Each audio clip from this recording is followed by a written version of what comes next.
نادر ایک نرم دل لڑکا تھا۔ وہ ہر ایک کے کام آنے میں خوشی محسوس کرتا۔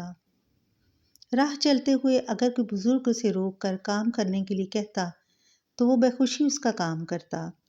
ایک دن نادر کو اس کی ہمسایہ میں رہنے والی آنٹی نے آواز دی کہ نادر بیٹا، میرے بچے کی سائیکل ٹوٹ گئی ہے، اسے مرمت کروا دو۔ نادر خود ہی اس کو بیٹھ کر مرمت کرنے لگا۔ ابھی اس نے سائیکل کی مرمت کی ہی تھی کہ دوسری آنٹی نے آواز دی، نادر بیٹا، گھر جانے سے پہلے مجھے تھوڑا سا سامان لا دو۔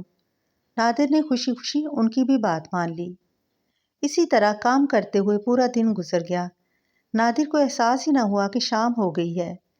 اچانک نادر نے محسوس کیا کہ ہلکی بارش ہو رہی ہے۔ اب وہ گھر جانے ہی لگا تھا کہ اس کے دوست اس کے پاس آ گئے۔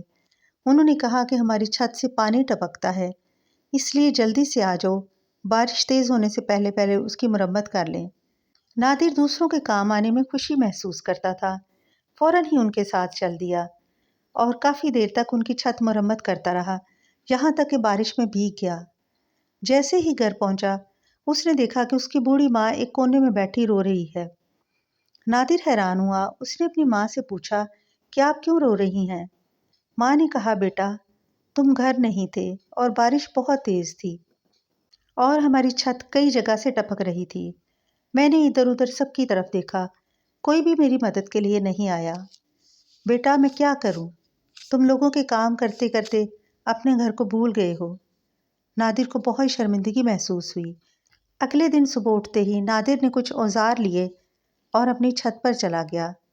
سارا دن وہ اپنے گھر کی مرمت کرتا رہا، دروازوں کو ٹھیک کیا، چھت کو ٹھیک کیا۔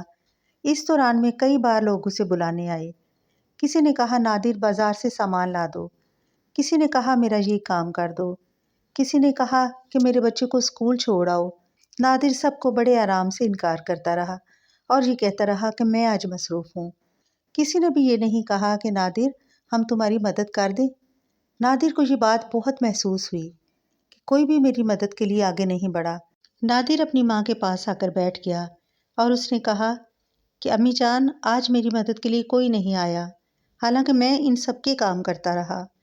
اس کی ماں نے اسے محبت سے سمجھایا کہ نادر بیٹا، ہر وقت ہر کسی کو دستیاب رہنے سے عزت میں کمی آتی ہے، اس لیے ضروری ہے کہ کبھی کبھی انکار کر دیا جائے۔ نادر نے غور سے ماں کی طرف دیکھا اور پھر سوچا کہ ہاں ماں جی اب ٹھیک کہتی ہیں، آج میں نے زندگی کا بہت بڑا سبق سیکھ لیا ہے۔